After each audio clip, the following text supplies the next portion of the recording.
Darth Vader is one of the most iconic villains in cinema history. Let's break down the roots of the character Anakin Skywalker and what led him to become Darth Vader in this episode of Evil Explored.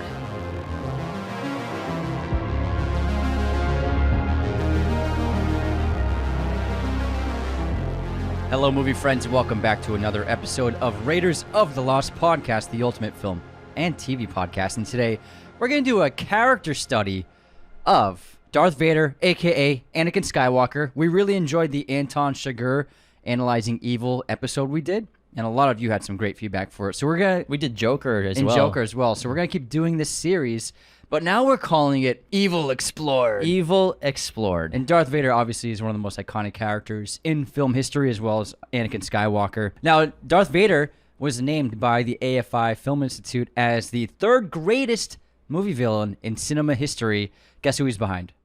Let's see, Hannibal Lecter? Yes. And Norman Bates. Correct. Yeah, behind only Hannibal Lecter and Norman Bates. And psychiatrists have studied the character, and they now use it in class to teach students useful examples of explaining borderline personality disorder to medical students. And I mean, let's talk about what makes Darth Vader such an iconic character and an iconic villain at number 3 on the list all time. And I think it's the complexity of the character, as well as stretching his arc and making him the most important character in the Star Wars franchise, in my opinion. I think Luke gets a lot of credit for being like the hero, but saving the day. But in terms of importance of the character, the chosen one, the person who brought balance to the Force and the Empire, it's Anakin Skywalker. He's the prophesied chosen one, and we'll discover and talk about his origins and how he was born without a real father. How did that happen? He has no father. How did that happen, Shmi? Immaculate conception in the Star Wars lore, which is fascinating as hell. Not to mention his pop culture relevance. Not only was he just so massive in 1977 when A New Hope came out, but still today, he's as relevant as ever, if not even more popular. And in terms of pop culture, you talk even merchandise, an aspect that makes him one of the all-time villains is his look. Yeah. The costume, the mask, the red saber, the cape. You know, these are all things that add to the character and make him so memorable and so legendary. There have now been so many different variations and explorations of the character in different formats of film and television that it seems to be a character that will always be mined for material.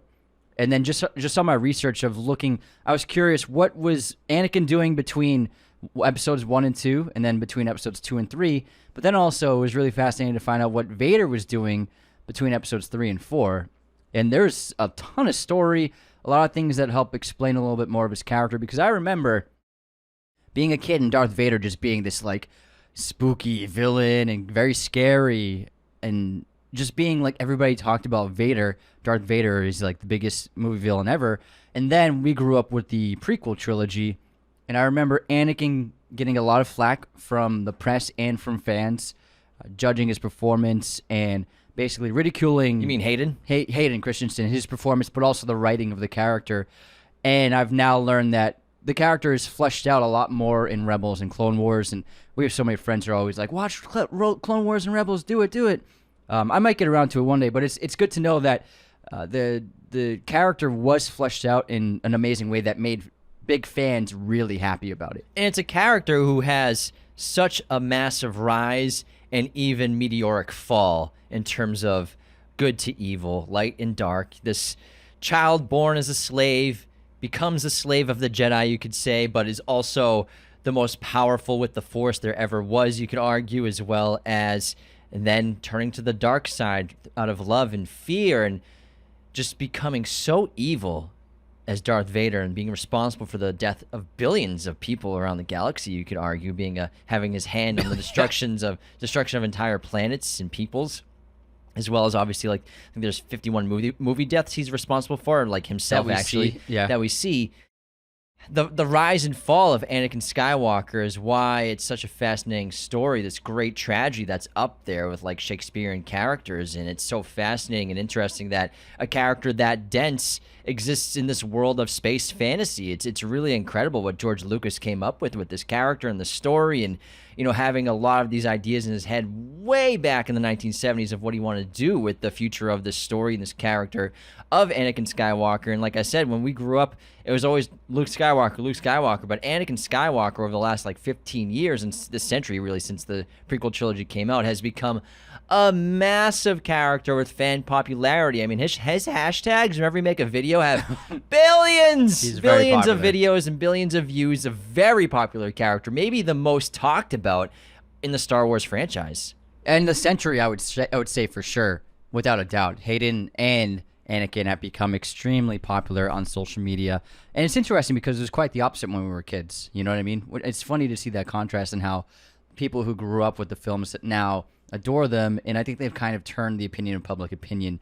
And the character of the fall from grace, we've seen it many times before, but in terms of the 6 film arc, I think that's the strongest part of the entire story. And when you watch them all in order, it's really interesting. But it all stemmed from, a character in the first film. He had this cool suit and he had this strange voice. In the second film, in Empire Strikes Back, they fleshed him out so much more. And I think that's the strongest interpretation of Vader, in my opinion, is the Empire Strikes Back Vader. I think so, too. I mean, it's the best Star Wars movie, and the design is so awesome. And now I got a few details on the design. Now, Vader was not initially conceived of as wearing a helmet. The idea that he should wear a breathing apparatus was first proposed by concept artist Ralph McQuarrie, who we all know did tons of great mock-ups and designs for the film to get it greenlit.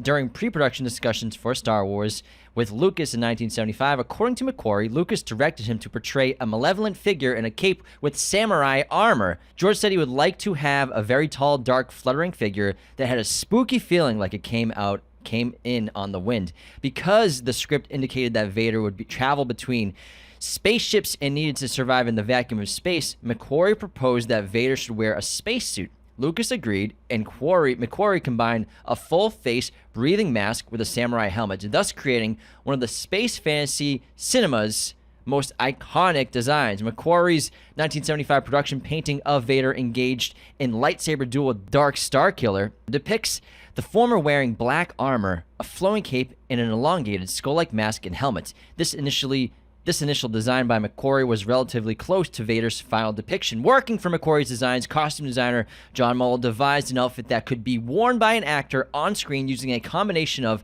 clerical robes, a motorcycle suit, a German military helmet, and a military gas mask. The prop sculptor Brian Muir created the helmet and armor used in the film. Vader's chest plate includes Hebrew characters, some of which are upside down, and may constitute gibberish or jabber about redemption. The sound of the respirator function of Vader's mask was created by Ben Burtt using modified recordings of scuba breathing apparatus used by divers. Now, Ben Burtt's the genius behind the sound design of the saber and stuff? Yeah, he did all the sound design of the original trilogy. One of the best sound designers ever. The sound effect is trademarked in the U.S. Patent and Trademark Office under trademark 7741925 and is officially described in the documentation as the sound of rhythmic mechanical human breathing created by breathing through a scuba tank regulator.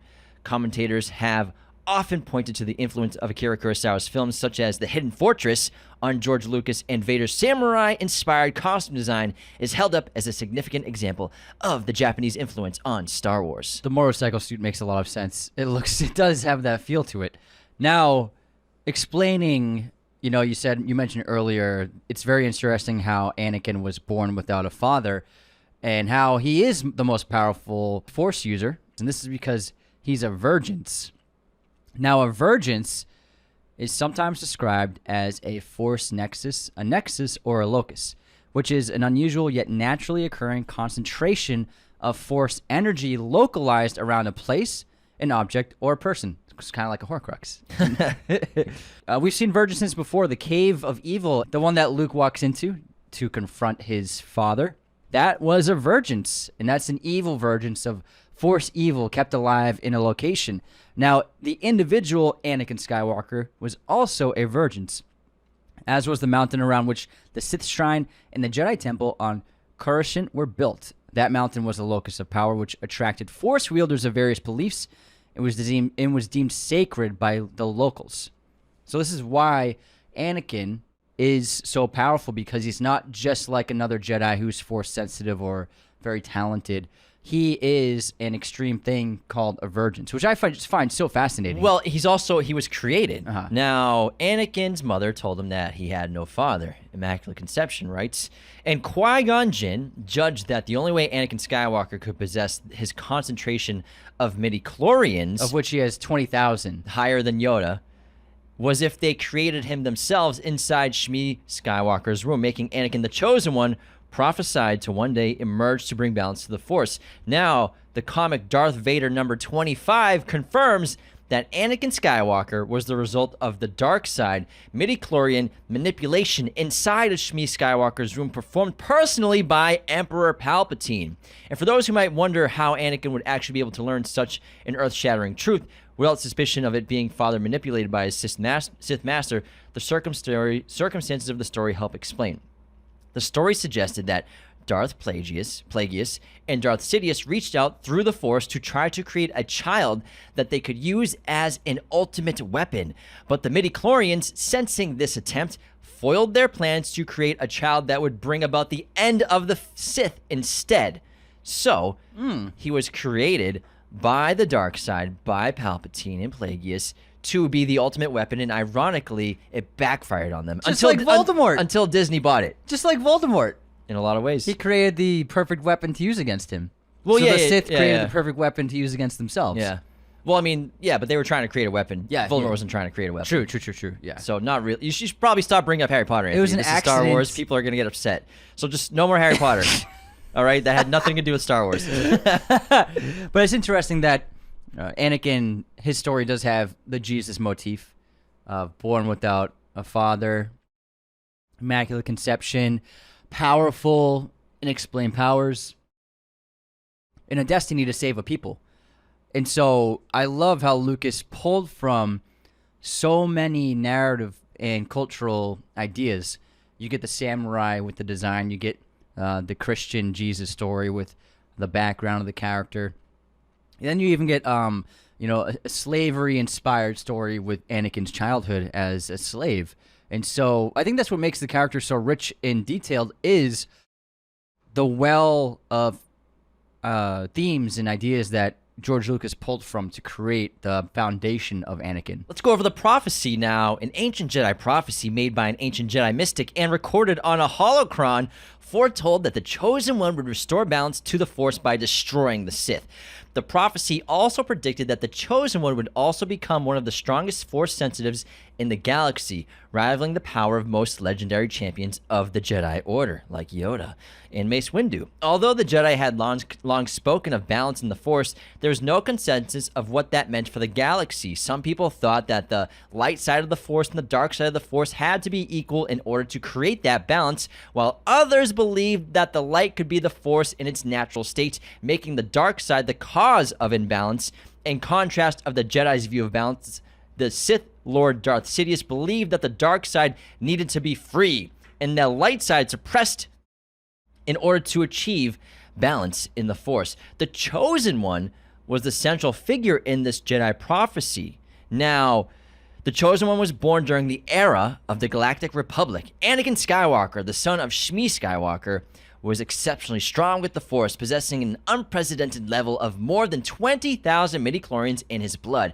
As a result, Skywalker had the potential to be the most powerful Jedi in galactic history. Discovered by Jedi Master Qui-Gon Jinn in 32 BBY, Skywalker joined the Jedi Order and ascended to the rank of Jedi Knight following his apprenticeship with Obi-Wan Kenobi. During the Clone Wars, however, the manipulations of Darth Sidious, Skywalker turned to the dark side of the Force and became the Sith Lord Darth Vader in 19 BBY. He then participated in the systematic purge that rendered the Jedi virtually extinct. With the Galactic Empire rising to dominate the galaxy, Kenobi endeavored to train Vader's child, Luke Skywalker, believing the prophecy would be fulfilled by the son instead of the father. However, Luke believed that his father could be turned back into the light side of the Force during the Battle of Endor in 4 ABY. Vader sacrificed himself by destroying his Sith master in order to save his son Luke. The deaths of the last 2 Sith Lords fulfilled the Jedi prophecy, restoring balance to the Force. With his destiny complete, the Chosen One passed into the Force as Anakin Skywalker. It's interesting that even Obi-Wan, he gave up hope that there was still any good left in Anakin to maintain the prophecy of his life. But Luke was the one who saw that still inside of him. And so it's interesting that Obi-Wan was wrong about that, because he's like, oh, maybe it's about the son of Anakin who the prophecy's about. I mean, he saw Anakin do some terrible things. He did. And knew Anakin did some terrible You've things. done really terrible things, NGF. Really terrible. You spent a fortune. You spent a fortune. I really like the prequel, the first one.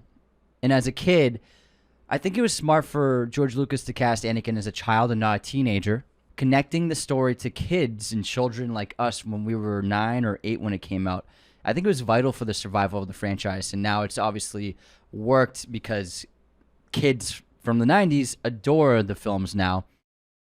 But there's something about watching this evil character, this legendary icon of villains, as a child. And that's what's really interesting about watching the entirety of the prequel trilogy, but especially the first one, because he's got so many great qualities. Little Anakin, he's funny, he's cute, he's smart, he's very intuitive, he's an engineering genius in Marvel. And yet you know he's going to be Vader one day. And I find that to be one of the most alluring parts about Phantom Menace. I don't think I really fully grasped that concept when we saw it. Like, we were 8 years old. Yeah. I didn't really understand Star Wars too much, and I had heard of Darth Vader, obviously, and probably seen those movies when I was a kid, but I couldn't understand the weight and the scope of what that meant, that this kid would become Darth Vader, because I thought he was just this little hero, this little Anakin Skywalker. Pod racing hero. Pod racing, the man, he's the slave, but like he escapes, he's going to become a Jedi. I thought it was so cool. But like when you go back and watch them obviously now, and you watch it from a different perspective of knowing the weight of what Darth Vader is and who he becomes, you're right, it's really enthralling. Yeah, and one of the problems with the prequels, however, is because there are such big gaps between each story. We're talking several years between 1 and 2, and then several more years between 2 and 3. My Annie, how you've grown. Exactly. Sometimes it's like, it would have been nice to see a little bit more of Anakin's development, so maybe they could have put in some more stuff of him. For example, like building his own saber and training and being a master to another Padawan. Obviously, that's explored with the Clone Wars and Rebels, but I think sometimes a detriment to the prequels is the lack of exposition for the character. It would have helped, I think, in terms of the portrayal and in terms of people understanding what Hayden Christensen was doing, probably. I'm sure he knew a lot more than audiences did about the character back then. But there's some really cool things about Anakin as a kid, as a teenager, these tests that he's put into, these missions that he goes on with Obi-Wan. There's a moment where he goes on this crazy mission to save Yoda, but it ended up being a test the whole time, and they were testing to see whether Anakin and Obi-Wan could work well together as a team, because they often bickered. And so things like that are just really cool stories and tidbits about the character. He also did some pretty gnarly things during the Clone Wars. Sometimes he would step over that line and toe over the edge between good and evil to get something that he, not for malicious intent, but there's an example when Ahsoka was poisoned, and so he force strangled someone to get the right information out of them. So he toed that line, but it was often motivated for good reasons, like protecting someone he loved and trying to do something good. But he did often break that line of the Jedi Order in the way they're supposed to behave and react in situations of conflict. And yet he was always motivated out of love in a way, and fear, which is obviously the most powerful emotion that can lead you to the dark side. So it's really interesting to see, looking into it without having seen those shows, to see the little things that he would do that showcase that side to his character, that nature of that brewing evil, and the vulnerability and the nuanced insecurity that would eventually lead him to break completely into the dark side. Yeah, love is a huge concept with Anakin Skywalker, and Jedi are often usually taught to let go of love and emotions like that, and emotions that lead to fear and that lead to the dark side. And, Anakin's love for his mother and his love for Padme, I think, really lead to his downfall. His love for his mother caused him to act out in that murderous rage of vengeance on the Tusken Raiders in the episode 2.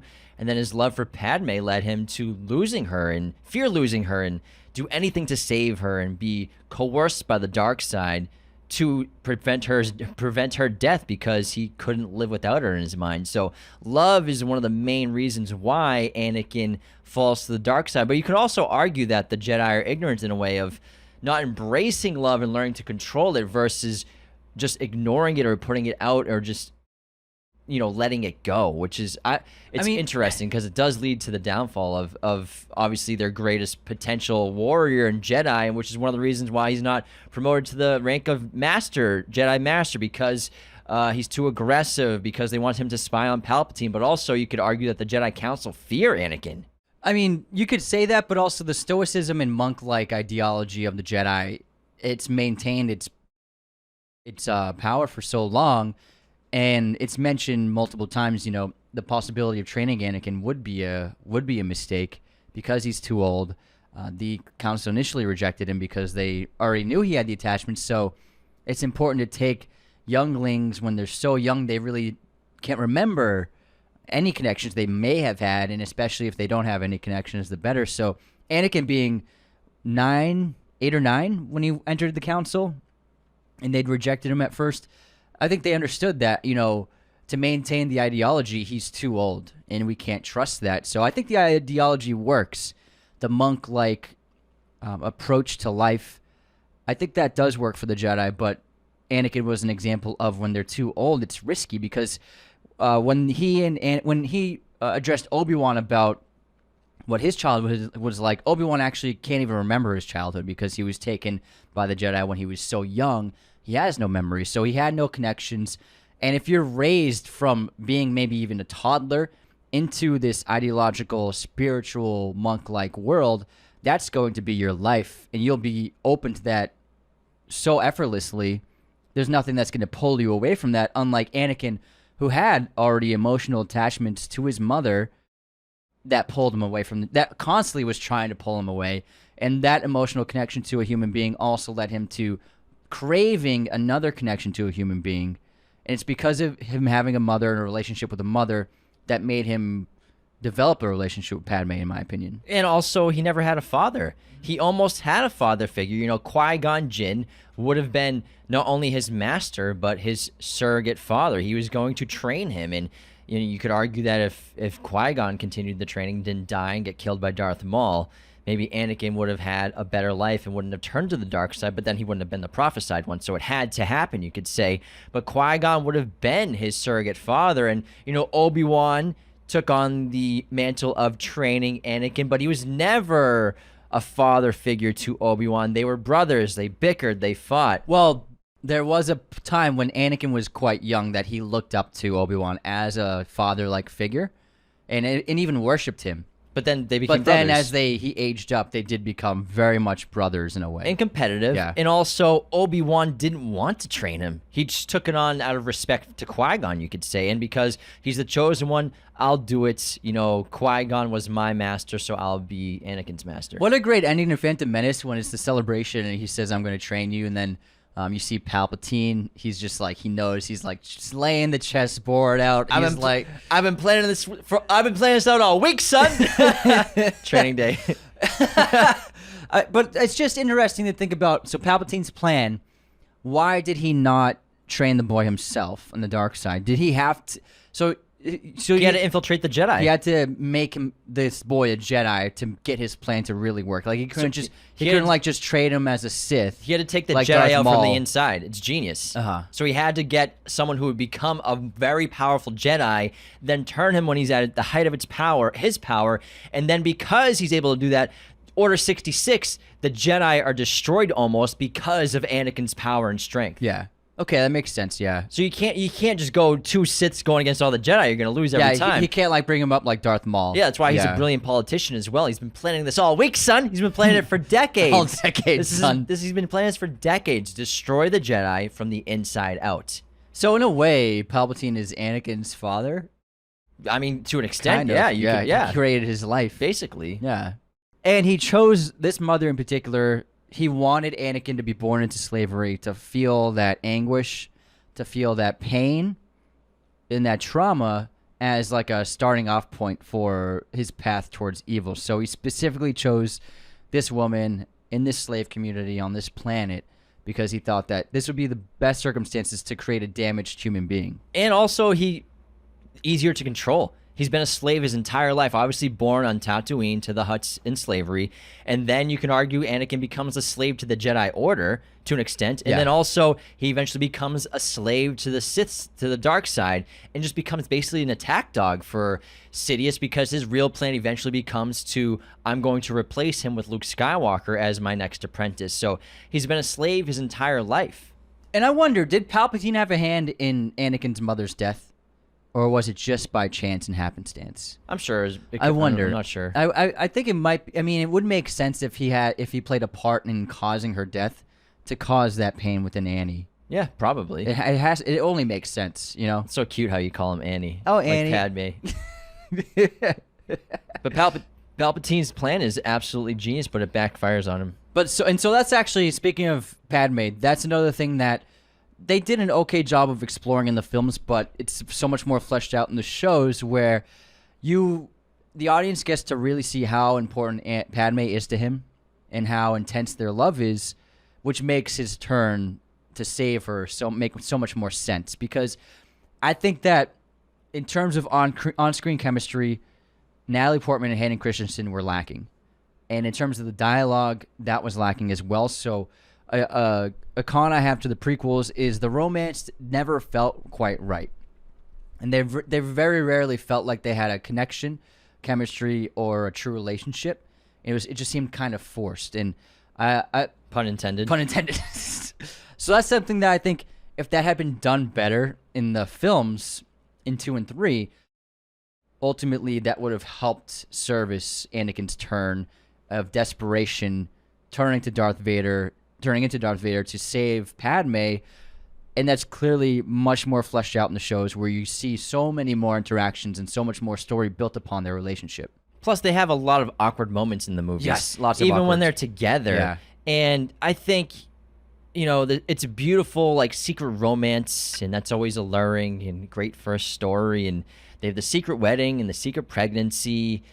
And, the age difference isn't huge. It's 5 years. Anakin's 9, and because she was so young she's 14 already. when they met. And, but by the time it's episode 2, they're both of age. So the thing with Anakin and Padme, does his love for Padme turn too much into obsession? He is a little obsessed in Attack of the Clones, I will say. Because it's the thing with him is, you're right. He gets her love, but he still kind of almost doesn't accept it. And ironically, he becomes even more closed off to Padme as time goes on, and as they remain together, he becomes more difficult to love. Keeping secrets. Yeah, and he doesn't really accept it. Like, you have everything you want. You're with the love of your life, or is your love now just become so much about obsession? I wouldn't say obsession, but I think his love is still shrouded by fear. The fear of losing Padme is ultimately the most powerful emotion he feels, because he lost his mother. He is horrified of losing Padme, the next person he's devoted and in love with. And I think because of that past experience of losing his mother, that fear inside of him is so palpable and so strong that it's what keeps him distant from her. It's what keeps him allured by Palpatine. And ultimately, like we said, we all know it turned him. It's really, I think, the fear that keeps him pushing her away. Yeah, I mean, by the third film, Anakin has his life is pulled in multiple directions. He's pulled towards Padme.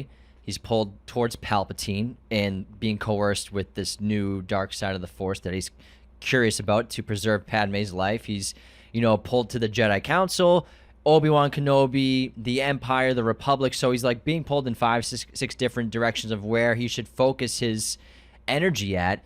And he obviously decides to choose preventing Padme's death out of fear. So he'll do anything to do that. And it's also, he's very much motivated by validation. And in the second film, he's very arrogant. In the third film, he's less, I wouldn't say arrogant, but very confident. He had the negative arrogance of being so talented at a young age that he actually had to grow out of. And by training Ahsoka and things like that, being a master to a Padawan, that actually evened him out. It taught him responsibility and leadership.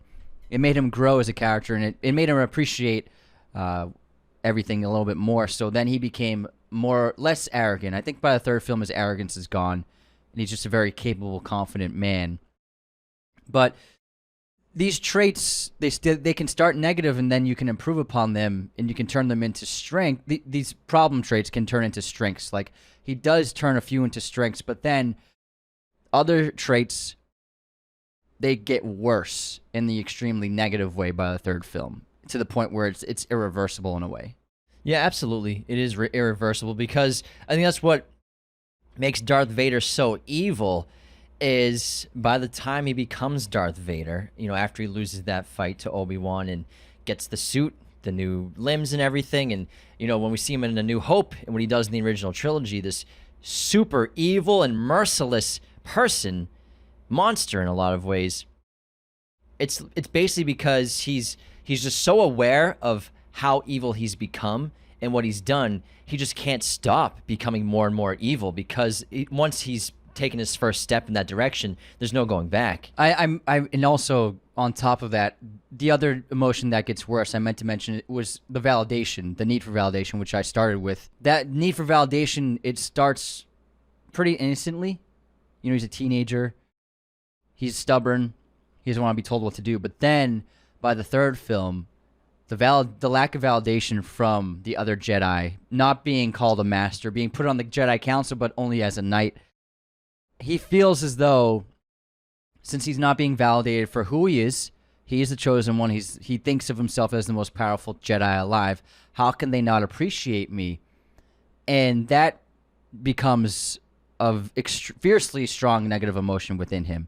And that is one of the most important turning points for him against the Jedi, is his lack of validation from them. Yeah, and lack of acceptance. And to him, he's treated sort of like a kid. They won't let him join the Jedi. They won't let him become a Jedi Master. He's a Jedi Knight, but not a Jedi Master. They want him to spy on Palpatine, and him and Palpatine are developing a relationship. Yes, Palpatine gives him validation. Palpatine does, and Palpatine gives him that father figure quality that he's been searching for since Qui-Gon died, and since he became, similar in age to Obi-Wan Kenobi. So he's been looking for guidance, looking for a father figure, and here's this guy, Palpatine, who's a very well-respected person. He's in the Senate. Everyone adores him. He does right by his people, and he starts to whisper things in his ear, and he basically becomes an agent for Palpatine against the Jedi Order, because he poisons the Jedi against him. And also, I think the Jedi's fear of Anakin is one of their biggest faults and biggest follies, which is why it pushes Anakin to the dark side, is they won't accept him because they're afraid of him. Yeah, I think Mace Windu is the least accepting of Anakin in a way.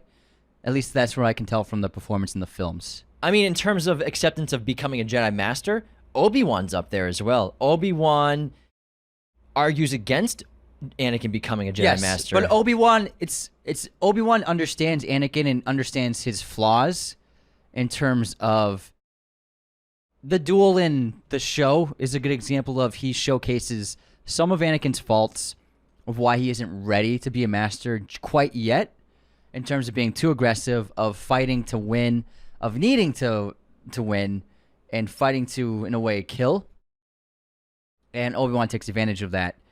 Whereas I think Mace and maybe some of the other Jedi Council, they look at Anakin as he could be a possible threat to us. Yeah. But it's their own faults. They should have done a better job of maintaining some kind of personal relationship with him and making him feel seen. But I think a bunch of them are old dudes. They're like, he's just a kid. But Yoda's pretty old. But if they had if they had welcomed him better, he clearly it wouldn't have turned out the way it did, because he clearly felt like he didn't have a home or people who cared about him. Yeah, he was basically rejected in his eyes by the Jedi Council, and he grew to hate them. He felt like an outcast. And maybe some of them decided, maybe this guy isn't the chosen one, I think that... And they were obviously wrong. I think they knew it. They were just afraid. I think they were afraid of what he could become. And also, the mistake of having him get close to Palpatine. Well, they didn't know who Palpatine was. But it was True. But I mean, still. Because Palpatine's so powerful that he was able to hide his force power from Jedi who were right next to him without them understanding or feeling who he was. Well, that's absolutely true. But, this character becomes fully aware of his evil. And even I love, obviously Order 66 is horrific, but the shots of Anakin with the hood on going to murder and kill, crazy intense. That's one of the best sequences of the entire prequel trilogy, Order 66. But I also really love the Tusken Raider slaughter. It's pivotal to his character. That was the real turning point. And then from the rest of, because motivated by the fear of losing his mother, and then motivated by complete revenge. But then after that, he felt intense guilt and shame for what he did, and that just brewed within him even worse. And then it wasn't until Order 66 where he murdered again. But also he did murder Count Dooku. Yeah. So, yeah, he murdered Dooku. That's one of the biggest moments that led him on his path to the dark side, which we'll get into in a little bit. I have a whole list that I made. But how about we take a break? We'll head to our intermission, and then we'll get back to Darth Vader and Anakin Skywalker. Now, before we continue... Jim, let's do it. Do it. The very best way to support Raiders of the Lost podcast is to share us with your family and friends. Do it. It's the best way for our show to grow organically and grow in general. So definitely... everyone who likes movies, send them the show that you love so much, because we appreciate it. And you can also leave us those 5-star reviews on Spotify and Apple Podcasts, aka iTunes. They help us get seen by new people, as well as we love reading the written reviews on Apple Podcasts out in the show. I'll get to one in a minute. And also becoming a patron at patreon.com/Raiders of the Lost Podcast is a subscription-based form of support for our show that you get bonus content. We have over 200 bonus episodes on Patreon that every single patron has access to. We do 2 a week. There are 5 tiers of membership: $2, $5, $10, $25, and $100. Every tier gets better and better with the perks that you get. It's the best way to support our show financially. Patreon.com/Raiders of the Lost Podcast. Thank you for everyone who supports us around the world. And also, Patreon is now available on Spotify. We have a Spotify Patreon page called Raiders of the Lost Patreon, so you can listen to all of our bonus episodes there on the Spotify app. So clever. Our episode is also sponsored by, of course, our friends over at movieposters.com, the #1 place to get your posters online today. Be sure to use our promo code Raiders10 to get 10% off your order today. They have a huge selection of pretty much every movie and TV show imaginable. They have a ton of Star Wars posters, all sorts of movies and TV shows and characters from the Star Wars universe in their poster library, so be sure to get them over at movieposters.com with our promo code Raiders10. We have dozens of these posters all over our set, all over our home. Very high quality, very affordable. And we also do a bi-monthly poster giveaway with movieposters.com. We're going to do one next week, so stay tuned for that. Congratulations to our previous winner. Now, let's get back into our intermission, Jim. And start with our movie quotes competition. You ready? Ready. The future has not been written.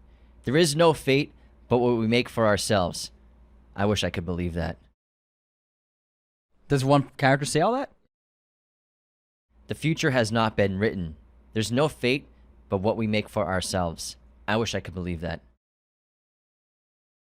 Last Samurai. No, it's John Connor in The Terminator. Oh, nice. Oh, like during one of the narration. Yeah. All right, here's my quote. Me, I'm dishonest, and a dishonest man you can always trust to be dishonest. Honestly. It's the honest ones you want to watch out for, because you can never predict when they're going to do something incredibly stupid.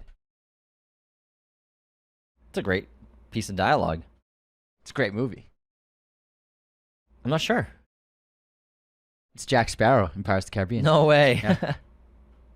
That's so funny. Great movie. All right, guess this. We should do those again. We should. Because we did those in our first couple of months. There's a lot of movies Long we should fucking time. revisit. Guess this movie release year. Train Spotting. 1998. 96. Guess this movie release year. Black Hawk Down. 2000. And 1. And 1. I didn't finish my sentence. I wasn't done, man. I wasn't done. Shut up. You cut me off. Get out of here. Movie pop quiz time. Who directed Star Wars Episode 6, Return of the Jedi? Fuck. It's the, you know who it is. The guy. You know who it was. I mean, do I have to say it? Yeah, you gotta say it, Do man. I mean, we all know. We all know. Do you, though? It was Robert Paulson. His name was Robert Paulson. I don't know. Richard Marquand. Of course, Marquand. Yeah, we talked about when we did our episode. Yeah, I clearly don't remember. You clearly don't. But I mean, not a lot of people could get that answer, I think. All right. Who we got for hate? Or you got a quiz? How many Ridley Scott movies has Orlando Bloom acted in? Let's see. Black Hawk Down. Ridley Scott hasn't made any of the Hobbit movies or Lord of the Rings. He made all the Pirates movies. 1. Kingdom of Heaven. Oh, crap. I forgot about Kingdom of Heaven, man. He's the fucking lead. Movie's sick. Oh, it's so. I fucking love that movie. All right. We Raider got some haters, haters. unsubscribes, what we got? Oh, yeah. All right, in our movie news episode, NJ Robert wrote, didn't Leo play a French poet, Arthur Rimbaud, in Total Eclipse? Also played gay. Did you miss this movie? Unsubscribed. Well, the context here is Anthony was curious if Leo had ever done an accent yeah. outside of South African. I've never seen that movie. I'm gonna have to look it up. I've never seen that. All right. It's just a funny one. Cole Stewart, we were talking about the bad letterbox reviews for Equalizer and Gran Turismo, and Cole wrote, most accurate description of letterbox users. They got that 2-star rating ready. They do. That would crack me up. With silly one-line review. Yeah. Next up, Bold Trout. It's like Undoing could be better. Okay. Trailer seen for the, better. Trailer for the next movie. Seen better. Okay, movie, seen better. Bold Trout wrote, in my Scorsese ranking, Irishman Before Gangs, unsubscribed. I mean, your ranking was good, but like I don't agree with it, man. Nobody's going to agree with anyone's rating of it. No, I know, but like It's an impossible ranking. So It here's is. the problem. There was a lot of there was some negative feedback of people saying how could you put whatever I put 14th as his worst movie? And I'm like, you clearly don't know that he made 12 other movies other than this list. It's just all I could fit in the square of True. Instagram. So True. people complain, but they haven't even seen all his movies. Yeah. And I guarantee you, they haven't seen The Color of Money. Guarantee you. most people probably haven't seen half the movies on your ranking. Yeah, Anthony did exactly. Scorsese's top 14 rank. Yeah. Just as much as I could fit on a Instagram post, so I could only fit half his filmography. You know, you could do 2 images on Instagram, right? I didn't want. No, I did too. Yeah. You did them all. On Twitter, they said that because I only posted the one image on Twitter. Because with Twitter, if you want to get multiple images without them getting cut out, they have to be widescreen. So Annoying. And then King TK, he said, unsubscribed. Needed a reason to say it, just cuz. Just cuz. I love it. And then I posted about the Killers of the Flower Moon poster. I said it was awesome. Tommy Stark wrote, what? No floating heads? Unsubscribed. It's a great poster. There's 2 of them. Yeah, it's cool because it fits both 3 themes of the land, blood, and oil as the background of the character portraits. So I thought it was really smart. And they're beautiful painted images, Yeah. you know? I thought they were really nice, but they got so much hate online. Everything Someone gets hate. actually commented, is this an ironic post? You could make a post that you cured cancer and people would hate on it. Yeah, who cares, guy? But I thought they were nice. We have a great 5-star review on Apple from Shunich. Great time. These guys love movies and have fun talking about them. They have easily become one of my fave pods to listen to and one of my fave accounts to interact on X Stupid name. Talking about Twitter. I have shared this pod with friends because I want to share the good time these guys bring in their love of movies. Oh, yeah. Sean, we appreciate it. And sharing the show, again, is the best way for a podcast to grow. We learned that at our convention that we went to at Spotify. So please share the fucking shit out of the show. Yeah, we were taking notes there. Now, my streaming recommendation is going to be a TV series that I finally started watching on Hulu, The Bear. It's excellent. I'm going to start watching it now. You said great things about it today. I'll send you the login info. Oh, yeah. Send me your Hulu stuff, man. I will. Give me your shit. I recommend, not a streamer, but 2 new releases that I really loved. Gran Turismo and The Equalizer 3. If you're going to the movies sometime this week, I recommend those 2. They're just classic, kind of old school kind of action movies and sports movies. And I just had a blast with both films, and I think you'll like them too. So I recommend checking those movies out. All right, let's get back into Darth Vader and Anakin. Vader. Where should we continue? What were we just talking about? Well, before we get into the story, I made this. I got this graph from Wikipedia, which I shouted out earlier. Wikipedia. It's the Jedi Order Master Apprentice relationship, and so it's an order of who trained who. I thought it'd be fun to just Sounds shout cool. out. So Yoda is at the top of the list. He trained Count Dooku, Qui-Gon Jinn, Obi-Wan, Mace Windu, and then some younglings. And this is just like it's a very small list. Also, he trained Luke Skywalker. And then Count Dooku actually trained Qui-Gon Jinn. Oh, I didn't know that. He trained Qui-Gon Jinn. The dark side. Yeah. And then Qui-Gon Jinn, obviously we all know, trained Obi-Wan Kenobi. Obi-Wan trained both the Skywalker boys, Luke and Anakin. I would have liked the set.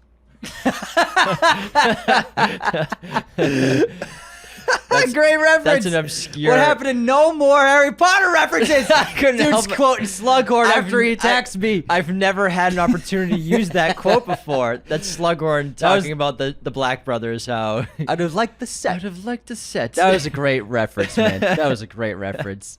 And then Luke obviously trained Ben Solo, and he also trained Rey. But Luke also trained his sister Leia. And then we have Anakin trained Ahsoka Tano. I'm done. I'm done. See you later. Oh my God, Anthony should get canned. He can't pronounce anything from Star Wars. Ahsoka Tano. They just unsubscribed. We just lost half our fan base. Luke Skywalker. Lucky. Luke? It's Lucky. And then Luke actually, I forgot to mention, trained little Din Grogu. Aw. For like a week. Oh my God. I actually have I wanted to bring up, because I was really fascinated, since we didn't read the books or comics or watch the shows, what was Darth Vader up to between 3 and 4? If you'd like to hear a couple of the highlights I'm really of interested. his career, Yeah. his career as a evil guy. In addition to obviously Rogue One, right? Yes. This is even before that. So, Darth Vader defeated a Jedi Master named Kirak Inafala so that he could take his lightsaber crystal. This Jedi Knight was one of the best fighters with the lightsaber, and it actually worked to his detriment because he didn't train in the Jedi Order in any other way except for lightsaber battle. So it was actually a very difficult battle for Vader. He actually broke his robot knee. He had to get it repaired and then fight him again. But he ended up defeating the Jedi Knight and stealing his crystal for his own saber. That's something that also would have been cool to see, is that Anakin building his own lightsaber. But also, because Anakin is such a great engineer, he actually built and modified his suit mostly himself. So his robotic suit, even though he's given that suit by Palpatine throughout the course of the couple of decades after Episode 3, he did make a ton of modifications and adjustments to his suit himself, personally.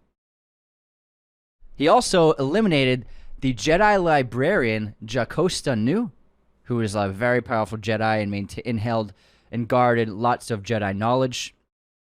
So Vader, in between 3 and 4, also took control and leadership over the Sith Inquisitors, and they helped join him on his mission to track down remaining Jedi. So the Grand Inquisitor and the Inquisitors are seen in the most recent Obi-Wan Kenobi TV series, but Vader was their commander for some time. Although neither party really trusted the other, they did have benefits to use one another. However, even though the Inquisitors were very powerful, they never fully trained in Jedi and Sith ways, so they were always like a compromised situation when they battled them. So Vader was easily able to overpower them. Bunch of bounties were placed on his head. He actually worked as a bounty hunter sometimes for Palpatine. There's also an instance where Palpatine was being swarmed by an army of like giant alien locust bugs, and Vader fended off the entire army to protect Palpatine. Yeah, well, Anakin was so powerful and Vader was so powerful that he could take on legions of warriors. He actually joined up with Moff Tarkin a couple of times to take down other baddies and rivals in the galaxy. He's basically an enforcer. That's what he becomes. He transformed the 501st Legion of the Empire into Vader's Fist, which is the unit that he personally commanded. There's a moment where he asked Moff Tarkin to try and hunt him down for sport, which sounds pretty fun. He also obviously built his fortress on Mustafar with the help of the ghost of Darth Maul. And so once this was built, this is where he liked to spend his vacations. Got a summer home. Mustafar. Vader famously dueled his former apprentice Tano on Malachor. This is an instance where they did not recognize each other at first, but then she sliced open the face of his helmet, revealing his face, and they finally saw each other face to face. He, her former master, and she, his former Padawan. And then there's a cool moment where Vader actually battled an Ender behemoth monster on horseback. It's pretty cool. Yeah. Yeah, those are some cool things he got into. He also had a couple of fantasy football teams. Now he got into bocce. When it comes to the movies, let's talk about the biggest moments that pushed him to the dark side. So obviously, avenging his mother, killing the Tusken Raiders, falling in love with Padme, causing him to fear losing Padme, killing Count Dooku under the command of Palpatine, cutting his freaking head off. Do it. Savage. Being denied the rank of Jedi Master and eventually told to spy on Palpatine. Also told that he's too reckless and aggressive. Coming to hate the Jedi and the Council. Getting too close to Palpatine to be coerced and whispered in his ear about things about these dark Force users. Stopping Mace Windu from killing Palpatine and saving Palpatine's life. I need him! He's too dangerous to keep alive! Declaring allegiance, obviously, to the Sith, and then Order 66. Killed lots of little kids after that. Savage, dude. So those are some of the biggest moments that pushed him to the dark side in the movies. Yeah, and then there were always hints at dormant nature within him in terms of his aggressive fighting style. He was very much a rebel in his training. He liked to bend the rules. He liked to rebel against ideologies in the Jedi Order. And it's something that Obi-Wan was constantly fighting with him over his kind of like reckless abandon and his willingness to do it his way, which was always like a hint that he could never be controlled. Anakin, I think that's a big point the Jedi never understood about him, that they would never be able to control him. And Obi-Wan did the best he could. And I also don't think that Qui-Gon Jinn could have done it to the point where Anakin was too far gone, he was too old, and there's too much trauma in his past that he still remembered and latched onto. And then after the death of his mother, there was no way he was ever going to be tempered by the Jedi. Plus, the way he was created was through the dark side. Yeah. And they didn't obviously know the origins of Anakin Skywalker and what created him. So obviously he has the dark inside of him deep down, which obviously comes out eventually. And it's so interesting, the light versus the dark when it comes to Anakin. And, you know, he went to the dark side for Padme to prevent her death and save her, and so he would never lose her. And then he returned to the light for his son Luke. Oh, yeah. So in terms of the prophecy, I was actually curious. I just looked it up. Who made it and where it came from. So the prophecy of the Chosen One was an ancient Jedi legend foretold the coming of a powerfully Force-sensitive being who would restore balance to the Force. The prophecy was one of hundreds of obscure legends maintained by the Jedi Order, though its origins remain unknown. It was thought to have been created by the earliest Jedi philosophers after the creation of the Galactic Republic, but before the Jedi assumed an active role in it. This now makes me believe for certain that James Mangold's Star Wars films are gonna have this in it. Interesting. Is he actually going to make them? Yeah. I thought that was all being scrapped. No, he's doing the Origins of the Jedi film. Origins! Oh, yeah. Gotcha. Yeah, it was announced during, what's it called? Because so many things have been blacklisted. Those are, and then that one's fine, though. turned off. It's the Taika Waititi one, I think, that might have gotten taken down. But it's interesting that there's no idea who this stemmed from in terms of who made the prophecy and where exactly it came from. I think I would like to know what started it. Well, there's so much lore to mine for movies and TV, and I think they can come up with some great ideas for films. So it was literally written, a Jedi will come to destroy the Sith and bring balance to the Force. That's what was written in the records.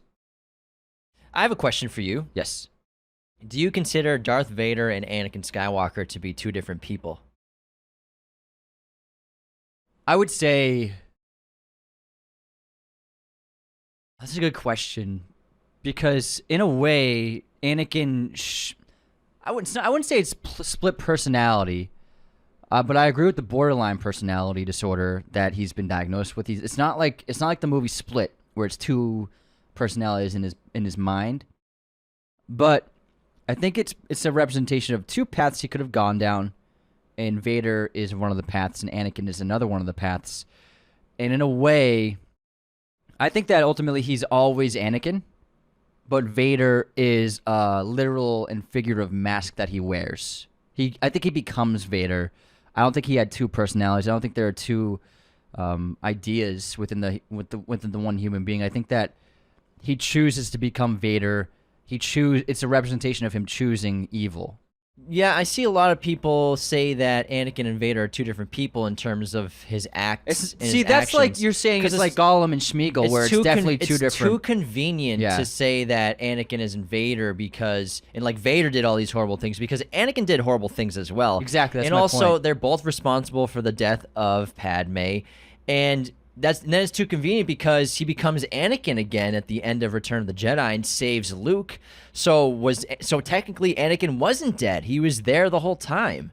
So I think it's too convenient to say that they're two different people and say that, oh, it's Darth Vader doing all these horrible things, not Anakin. But I think they're synonymous. Yeah, I think I reject that completely, because a character, like I said earlier, that you could say that with is Gollum and Smeagol, two personalities fighting for control.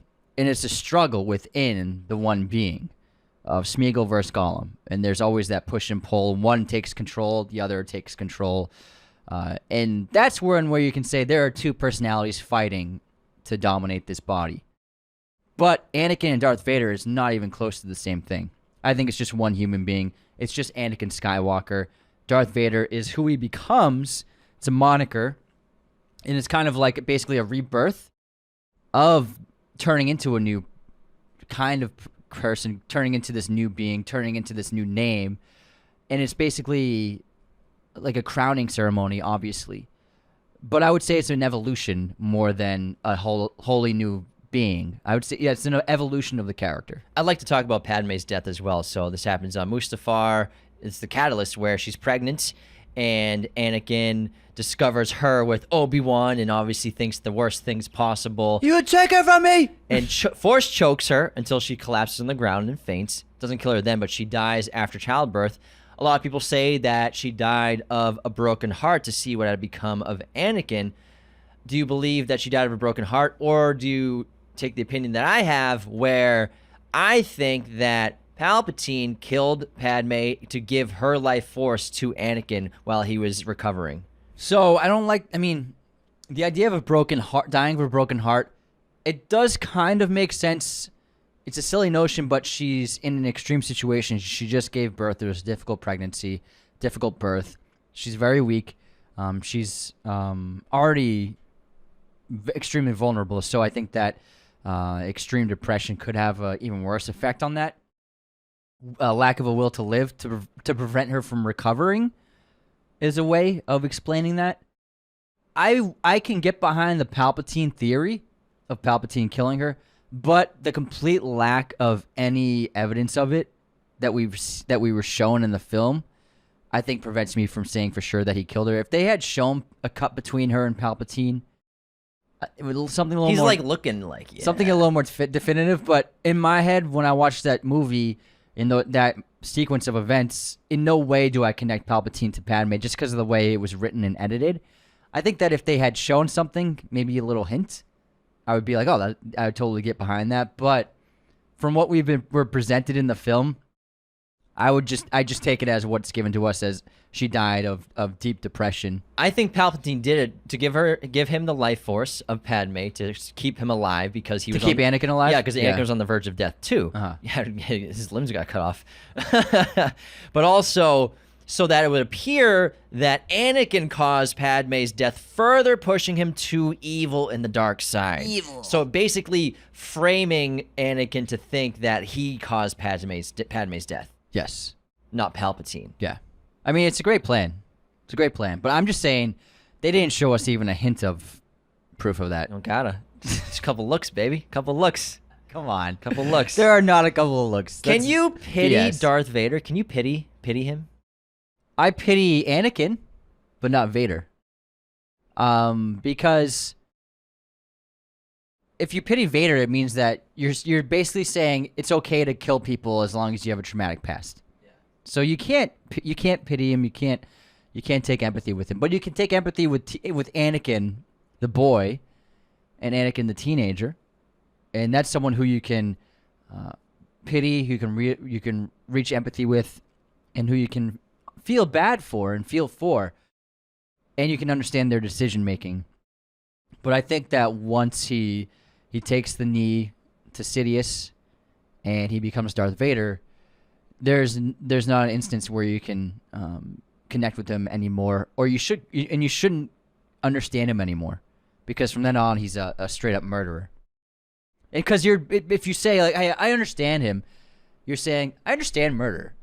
True, but if you look at the perspective of fate, and he kind of in a way had no control of what would become of him because he had to go through this. He was the prophesied one. He had to bring balance to the Force. He had to destroy the Sith. Can you pity him to the extent where this was supposed to happen to him and he had to just suffer his whole life? I don't think it was supposed to happen that way. I think that the original prophecy intended for him to defeat Palpatine, but he chose not to at first. And in a way, you could say, "Oh, it was always meant to be this way," but I see it as he had the choice, and he chose to save Palpatine's life. And it really wasn't, in a way, Luke was the catalyst for saving the galaxy just as much as Anakin was, because it was Luke's being tortured by Palpatine that caused Vader to let Anakin out again. And you could argue that Anakin was what caused Luke to not be swayed by the dark side, seeing what his father had become. Yes. Because As he an was example. he was enticed. Yeah. So one of my problems with the sequel trilogy is I thought Kylo would have been a more interesting villain, but we never got as much of a fleshed out character as Anakin did. And I think that they missed a lot of opportunity. We were just told everything. We were told everything. Yeah. I wish that we could have seen manipulation of him, especially with Snoke. It's Snoke, right? Yeah. I just didn't like how we had to accept that he was the villain without understanding anything about him. Whereas Anakin and Vader, it's so much more fleshed out. We get so much more, especially in the prequel trilogy. And I think they just missed an opportunity of, if Kylo Ren had more story, if we got to see him being manipulated, we got to see him, how he was turned. I think the lack of understanding why Kylo was ever turned. Like, why was Kylo turned? I think that you're absolutely right, and it would have been super beneficial to that movie to Force Awakens, if you open with a prequel segments like kind of Raiders of the Lost Ark, Last Crusade, like flashback to Indy in his youth, like Kylo in his youth with Luke training to see what happened, and then go to Rey. It actually probably would have been better if A Force Awakens was Kylo's downfall. So Ben Kenobi is lead, and he's maybe a Jedi, and then he falls into the dark side. That could have been his villain story. That's too hard, man. They just photocopied A New Hope instead. So that was Kylo was cool. Adam Driver's fantastic. His saber's badass. However, how the fuck did he get turned? Just cause. If you look at it from the perspective of, it's 1977, and it's just a rewrite.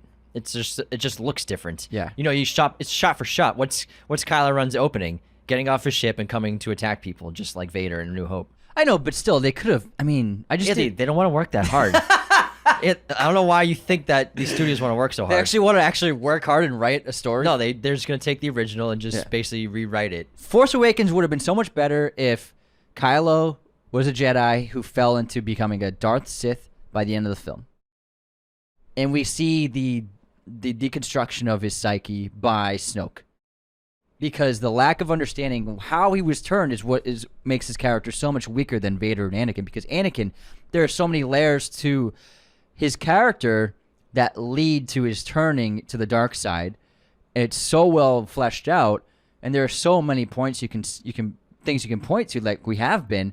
But with Kylo, there's literally nothing. He grew up like his parents separated. Is that it? Angsty. He's an angsty teen? Yeah. It's because Luke attacked him? Is that? And you would think that because he's the blood of Skywalker, that he would be protected more. Yeah. That they would be aware that there might be attempts to penetrate his mind. Yeah. Ultimately, I think it was a mistake to make a Skywalker Kenobi a villain. But that's what they did. It could have been better with just a different villain. But since they did go that route, I think the lack of understanding what even drove Kylo to that decision was silly. Whereas you mean Skywalker Solo? You said Kenobi. Oh, sorry. Han Solo. Solo. Unless there's some affair going on. Then they did such a better job with Darth Vader and Anakin Skywalker. And obviously, in the original trilogy, we don't get that backstory too much about Vader. But it's because it's not his movie, it's Luke's movies. Yeah. And then we do learn so much. We get 3 movies about it. Yeah, we get the prequels, and they could have combined that with the sequel trilogy. So I think that's one of the weakest parts of the villains of the sequel trilogy, is not understanding Kylo Ren whatsoever. Yeah. But what's really cool is that Vader actually battled the Knights of Ren multiple times. Between episodes 3 and 4, they were a rival of his, and like the leader Ren was a rival of his, and they fought multiple times. So that's where Knights of Ren come from. That's why Kylo names himself after them. Oh, no shit. I didn't know that. So the Knights of Ren actually existed before Vader shows up in episode 4. So that's where that came from. I do like how he didn't have a Darth name, that he was just Kylo Ren. I like that. Yeah, not Darth Ren. Yeah, I think Kylo Ren's a cool name. Yeah, it is a cool name. Speaking of names, you want to hear how George Lucas came up with Darth Vader? I know that Vader means father in German, right? Wow, so you don't want to hear it. You're just going to ruin my whole setup. Sorry. You were supposed to say, I'd love to. Oh, I'm just kidding. Hold on, rewind. Father German. So, the creation and development of Darth Vader. According to Star Wars creator George Lucas, he experimented with various combinations of names for the characters built upon the phrase dark water. He then added lots of last names, Vaders and Wilsons and Smiths, and just came up with a combination of Darth and Vader. After the release of Empire Strikes Back, Lucas stated that the name Vader was based upon the German-Dutch language word Vater, or Vater, which means father, suggesting Dark Father and the character's relationship with original trilogy protagonist Luke Skywalker. In other words, which may have inspired the name are Death and Invader. Could have been other possibilities. Anakin and Luke's original surname, Starkiller, remained in the script until just a few months before filming. And when it was dropped due to what Lucas called unpleasant connotations with Charles Manson and like stuff he talked about involving Starkiller. And so they replaced Starkiller with Skywalker. Which do you like better? Skywalker. It's great. Skywalker is an awesome name. Starkiller is cool, but it's better like just as a movie title. Now, in the first draft of the Star Wars, the original title, a tall, grim General Darth Vader was already close in line with his final depiction of the film, and the protagonist, Anakin Starkiller, had a role similar to that of Luke Skywalker. Originally, Lucas conceived the Sith as a group that served the Emperor in the same way that the Schutzstaffel served Adolf Hitler. In developing the backstory for The Empire Strikes Back, however, Lucas condensed this into one character in the form of Vader. So Vader and Anakin were actually separate people, but he made them one. After the success of the original Star Wars film, Lucas hired science fiction author Lee Brackett to write the sequel with him. They held story conferences by late November 1977, and Lucas had produced a handwritten treatment which he wrote. When we kill Vader in the third film, we'll reveal that he wants to be human. He's still fighting in his own way the dark side of the Force, Lucas considered, also introducing a new lair for Vader to replace the Death Star. That's how they came up with Mustafar. Now, in Lee Brackett's original draft, Luke's father actually appears as a ghost to instruct him. It was never Vader at first. Lucas was disappointed with Brackett's script, but she actually died of cancer before he could discuss it with her. Amongst other issues with the first draft, Lucas found Vader's characterization unsatisfactory, too much dialogue, too much exposition near the beginning, and without a writer available, Lucas wrote the next draft himself. Now, in this script, dated April 1978, he utilized a new plot twist. Vader claims to be Luke's father. According to Lucas, he found this draft very enjoyable to write as opposed to the year-long struggle of writing A New Hope, which he actually hated doing. Lucas said that he knew Vader was Luke's father while writing the first film. He couldn't really figure it all out, though. And then that relationship is obviously explored after Empire Strikes Back. So, yeah, very interesting how such iconic characters and moments in sci-fi history were very different. Like, isn't that fascinating? I think that the original plan was Anakin was supposed to be a different character from Vader. Yeah, I like that. I mean, I like what they came up with, but I like the transformation and the metamorphosis of the characters. Also, in an early draft of Return of the Jedi, Luke actually kills Vader and takes Vader's helmet and proclaims, "Now I am Vader." Isn't that crazy? That's cool. That's wild. That's cool. He cut his head off. Jeez. Now, some other drafts, some other different stories where Anakin had been Obi-Wan Kenobi's brilliant student and had a child named Luke, but was swayed to the dark side by Palpatine. Oh, wait, I'm sorry. Never mind. I moved ahead real quick. But it's really interesting how things seem to have worked out the way they were supposed to for the story.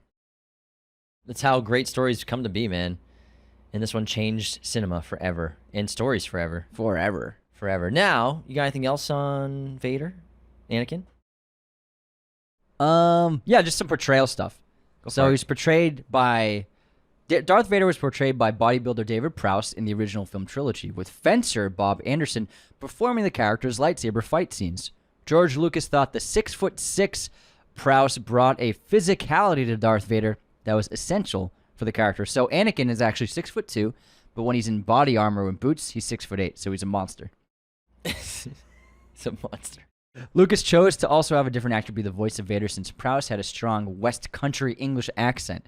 And so on set, when performing scenes, people would call him Darth Farmer. Lucas originally intended for the famous Orson Welles to voice Vader, but after deciding that Welles' voice was too recognizable, he cast the lesser-known James Earl Jones. Now, James Earl Jones initially felt his contributions to the film were too small to warrant recognition, and his role was uncredited at his own request until the release of Return of the Jedi. When Jones was specifically asked if he had supplied Vader's voice for Revenge of the Sith, either new material or from previous recordings, Jones's answer was, "You'd have to ask Lucas about that. I don't even know." Plus, I mean, even though he wasn't credited, he got a percentage of gross. Exactly. And in September 22nd, 2022, James Earl Jones retired from voicing the character. However, he sold his voice to Lucasfilm to use digitally forever, for an undisclosed amount of money.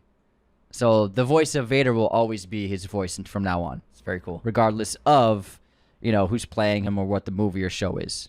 All right, that wraps our episode of Evil Explored. Darth Vader, a.k.a. Anakin Skywalker. Thank you so much for tuning into this episode. Again, the very best way to support our show is to share us with your friends and family members who love movies and cinema as well. Share this with your Star Wars friends. Absolutely. Leave those 5-star ratings on Spotify and Apple Podcasts. And become a patron today at patreon.com/Raiders of the Lost Podcast. Take care, everybody. See you next time. This episode was executive produced by our Chosen One patrons, Cody Moen, Andrew Hagan, Becca Keene, Benjamin Cook, Calvin Murphy-Griggs, Nicholas Martin, Darian, Tyler McFly, and Sal Koching. Our Chosen One patrons are our biggest supporters. Thank you so much. Thank you for watching Raiders of the Lost Podcast. Be sure to hit that subscribe button, hit the like button as well, notifications for sure. Listen to the show on Apple Podcasts, Spotify, everywhere you can listen to podcasts, and be sure to check out this other content we have on our YouTube channel.